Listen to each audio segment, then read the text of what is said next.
नमस्कार, मी प्रांजली. प्रांजल सायकोलॉजी या आपल्या यूट्यूब चॅनलवर आपले खूप खूप स्वागत आहे. मी एक professional psychological counsellor, life coach तथा न्यूट्रिशनिस्ट. आज आपण एका विषयावर ज्या चर्चा करणार आहोत तो विषय आपल्या सगळ्यांसाठी खूप कॉमन आहे. हो, सगळ्यांसाठी कॉमन आहे. काय असतं ना, आपल्याला सवय असते की लगेच कोणी गोड बोललं की त्याच्याशी आपल्या सगळ्या गोष्टी शेअर करायच्या. पण मित्रांनो, की प्रत्येक गोष्टी कुणाशी शेअर करायची नसते. तर अशा काही गोष्टी आपण आज बघणार आहोत की जी दुसऱ्यांशी शेअर करायच्या नाही. तुम्ही म्हणाल की का शेअर करायच्या नाही? Sharing is caring. हो, आपण लहानपणापासून हे शिकतोय की शेअरिंग इज केअरिंग. पण हे शेअरिंग केअरिंग करताना काही वेगळ्या गोष्टी असतात ज्या आपल्या पर्सनल गोष्टी असतात. जर आपलं एक्सपिरियन्स आहे, नॉलेज आहे, या गोष्टी शेअर केल्या तर फायदाच होईल. परंतु आपल्या पर्सनल गोष्टी असतात, त्या पर्सनल गोष्टी मात्र कुणाशीही शेअर करू नका. कारण त्या गोष्टी शेअर केल्याने आपल्याला नुकसानच होईल. कारण दुसऱ्याला त्याचा फायदा होईल नाही होईल आपण सांगू शकत नाही. पण आपल्याला नक्कीच आपल्या पर्सनल गोष्टी शेअर केल्यामुळे नुकसान होणार. तर जाणून घेऊया आज अशा कुठल्या पर्सनल गोष्टी आहेत की ज्या शेअर केल्याने आपल्याला नुकसान होऊ शकतं. आपण आज फक्त 3-4 गोष्टी बघणार आहोत.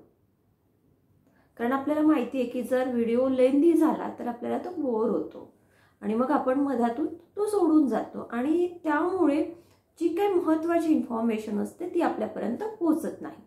त्यामुळे आपण एकच टॉपिक वेगवेगळ्या व्हिडिओजमध्ये त्याचं क्लासिफिकेशन करून आपण टाकणार आहोत, डिवायडेशन करून आपण टाकणार आहोत.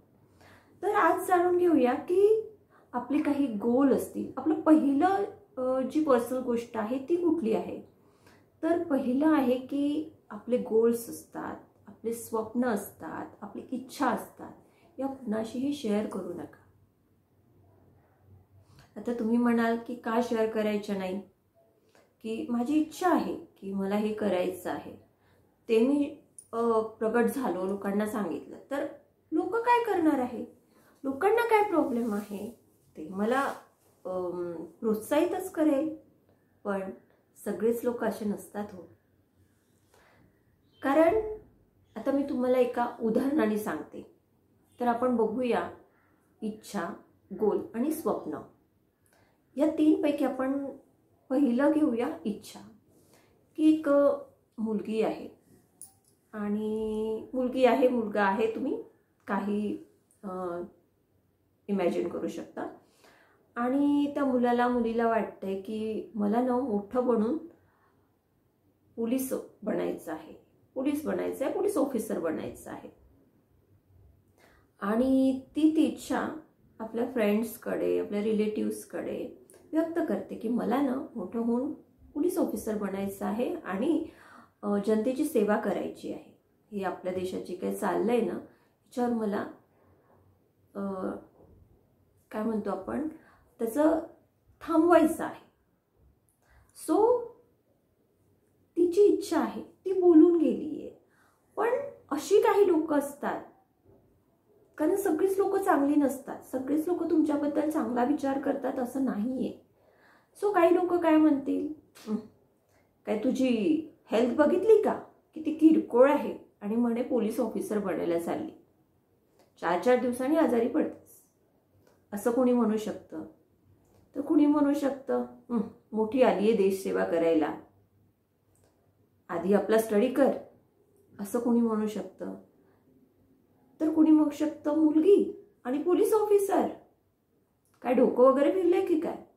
अशा कुठल्याही प्रकारच्या प्रतिक्रिया आपल्याला त्यातून मिळू शकतात.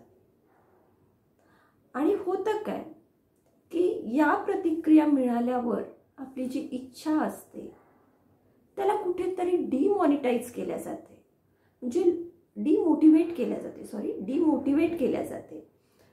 लोक मोटिवेट करणार नाही तर तुम्हाला डिमोटिवेट, काही लोक मोटिवेट करते तर काही लोक डिमोटिवेट करते. आणि होतं काय ना बरेचदा की आपल्यावर सकारात्मकपेक्षा नकारात्मक विचारचा परिणाम लवकर होतो, हे सायकोलॉजीने सिद्ध केलेलं आहे. त्यामुळे आपल्याला जी लोक डिमोटिवेट करत आहेत त्यांचाच विचार आपल्या डोक्यामध्ये फिरत राहील. आणि ठीक आहे, आपण त्यांचं पण सोडून दिलं, पण काही कारणाने आपलं नाही झालं, की आपण ठरवलं होतं पण आपलं नाही झालं, की आपल्याला पोलीस ऑफिसर बनायचं होतं, काही कारणाने आपण नाही बनू शकलो, तर परत लोक म्हणतील की हिला तर मोठं पोलीस ऑफिसर बनायचं होतं आणि काय झालं, आता तर घरीच बसली आहे, किंवा आता तर हेच झाली, एक्सेट्रा एक्सेट्रा एक्सेट्रा.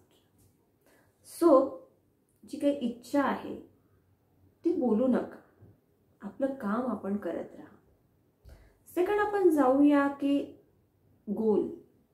बरेचदा आता नवीन वर्ष सुरू झालंय, खूप सगळ्या जणांनी गोल सेट केलेलं असतं, की आपण एक्झाम्पलच्या स्वरूपात यासाठी समजून घेतोय की आपल्याला ते लवकर त्याचं आकलन होतं, आपल्याला ते लवकर ग्रास्प होतं. त्याच्यासाठी आपण एक्झाम्पल थ्रू परत आपण गोलचं पण बघूया. की एखादा व्यक्ती आहे, त्याने ठरवलंय की मला ना या महिन्यात, या जानेवारी महिन्यात 1 तारखेपासून मी जिमला रेग्युलर जाणार आहे आणि मी माझं 5 किलो वेट कमी करणार आहे. आणि तो त्याच्या मित्राला सांगतो की अरे मी ना या महिन्यात 5 किलो वेट कमी करणार, म्हणजे कमी करणारच. कधी असतं, बरेचदा आपण बघितलं की बऱ्याच जणांचं नवीन वर्ष म्हटलं की खूप सारे संकल्प केलेले असतात आणि ते सुरुवातीला फार जोमात पण असतात आणि हळूहळू त्या संकल्पाचे त्यांना विसर पडतो. सो त्याने केलाय, तो जिम मध्ये पण जातोय पण नाही झालं 5 किलो वेट त्याचं कमी, तर काय म्हणणार, किंवा त्याचं 2 किलोही झालं नाही तर काय म्हणणार, लोक टॉन्ट करणार. मोठा म्हणत होता की माझं 5 किलो वेट कमी झालंय, करेल असं, आता तर काहीच नाही. किंवा बरेचदा ते आपली मजाक सुद्धा उडवतील, 4 लोकांमध्ये मजा उडवतील. त्यासाठी तुमचं जे काही गोल आहे ते तुम्ही आधी अचीव करा आणि त्यानंतर सांगा की मी असं असं ठरवलं होतं आणि माझं हे गोल अचीव झालंय. म्हणजे आपण हास्यासाठी, म्हणजे आपण एक विनोद बनणार नाही. त्यानंतर आहे की स्वप्न. खूप मुलांचे स्वप्न असतात, आपण IAS ऑफिसर बनावं, आपण IPS ऑफिसर बनावं. आणि आपल्याला माहिती आहे की IAS ऑफिसर, IPS ऑफिसर बनणं म्हणजे साधी गोष्ट नाहीये, खूप मेहनत लागते. काय ना, एक मुलगी होती आणि ती UPSCचा स्टडी करायची आणि ती एक्झाम पण देत होती आणि तिच्या आईबाबांनी जोमात येऊन की माझी मुलगी, म्हणजे त्यांनी अभिमानाने, प्रत्येक आईवडिला आपल्याला प्रत्येक आईवडिलांना आपल्या मुलांचा अभिमान असतोच. आणि त्यांनी सांगितलं की माझी मुलगी ना UPSCचा स्टडी करते, मग ती UPSC झाल्यावरती ही अधिकारी होणार. आणि काही कारणानं त्यांची मुलगी UPSC क्रॅक नाही करू शकली. होतात, म्हणजे ती UPSC क्रॅक करणं म्हणजे काही साधी गोष्ट नाही आहे, त्यामुळे ती क्रॅक नाही करू शकली. तर लोक मजा घ्यायला, टॉन्ट मारायला रेडीच असतात. अरे काय हो, तुमची मुलगी तर UPSC करणार होती, मग झाली का ती? ठीक आहे, नाही झाली. त्यामुळे जी काही स्वप्न आहे त्यासाठी तुम्ही नक्कीच मेहनत करा, पण ती लोकांना सांगू नका. ते हिंदीमध्ये एक म्हण आहे की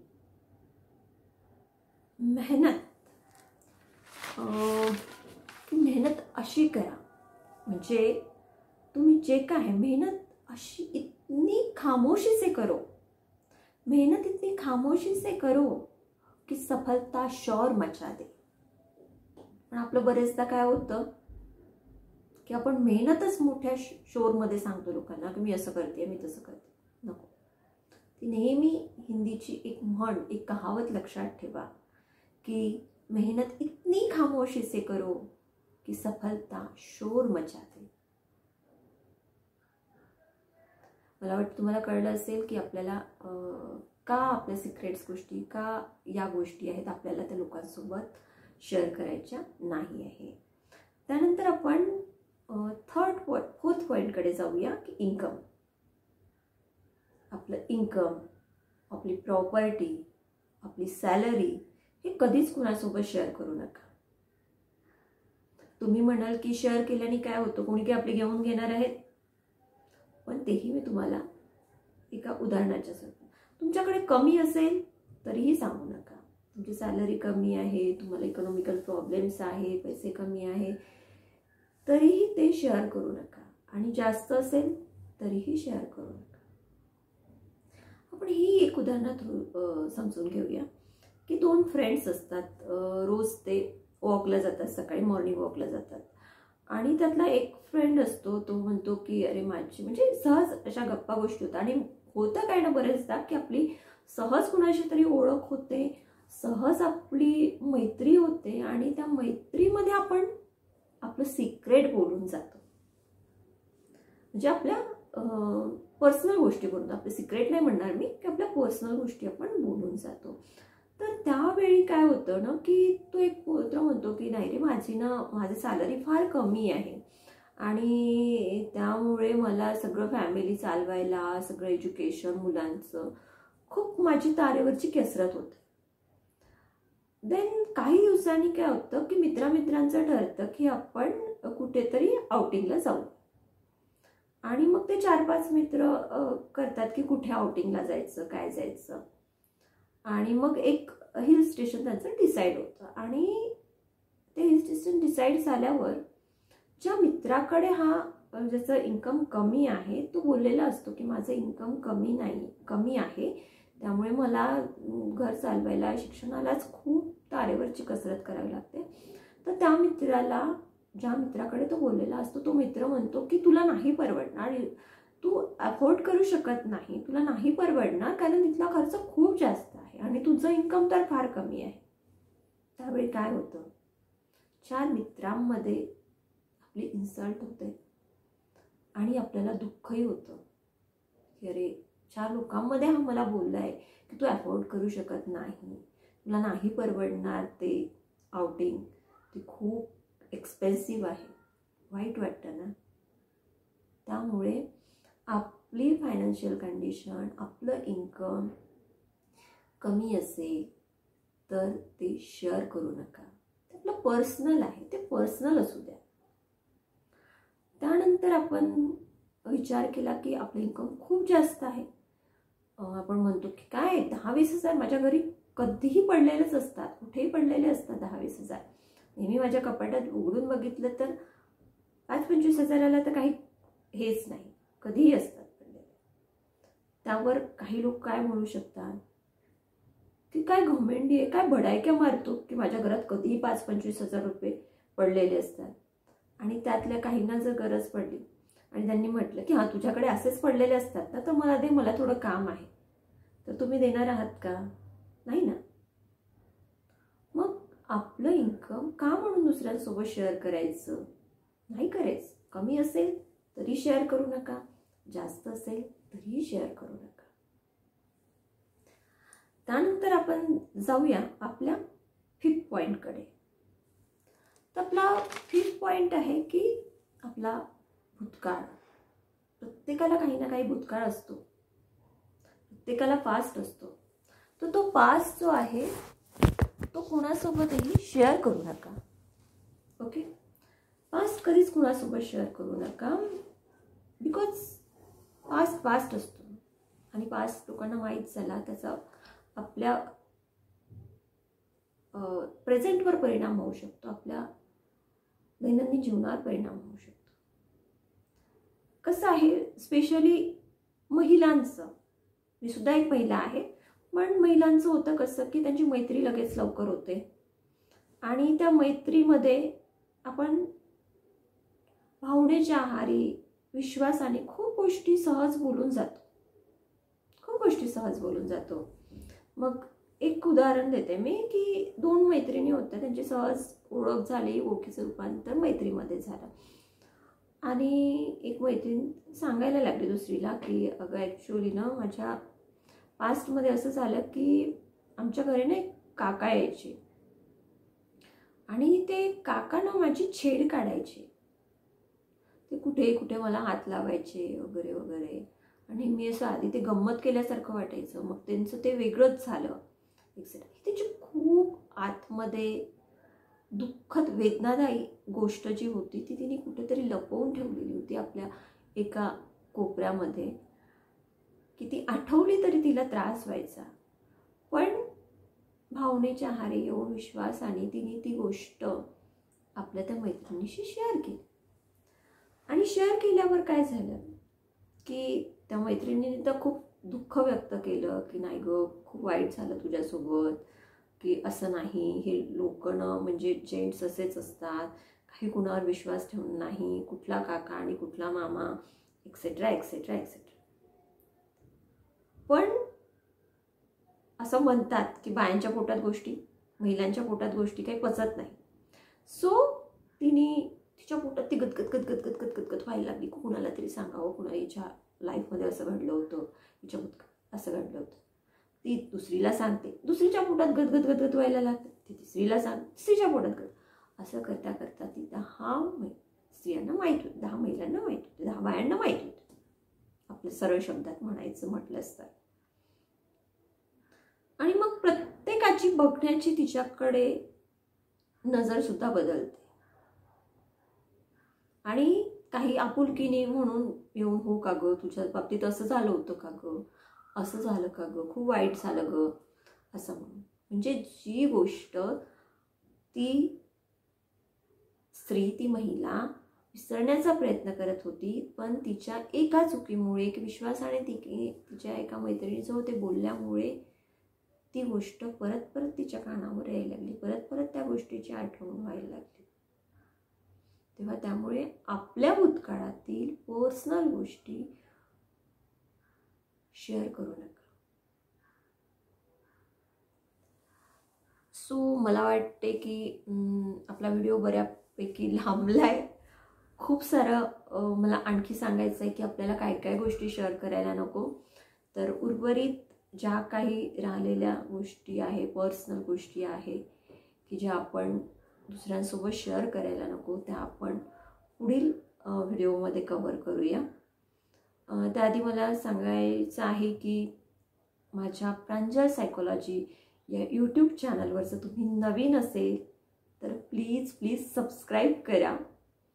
व्हिडिओ आवडला असेल, इन्फॉर्मेशन आवडली असेल तर लाईक करा, कमेंट करा.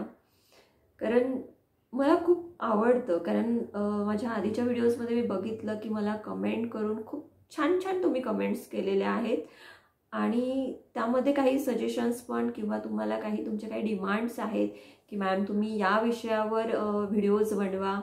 मी नक्कीच तुमच्या डिमांड्स पूर्ण करीन. नक्कीच मी त्या विषयावर सुद्धा व्हिडिओ लवकरात लवकर तयार करून तुमच्या समोर आणेल. शेवटी हेच म्हणेल की प्रांजल सायकोलॉजी या यूट्यूब चॅनलला सबस्क्राईब करा, लाईक करा आणि कमेंट करा. धन्यवाद.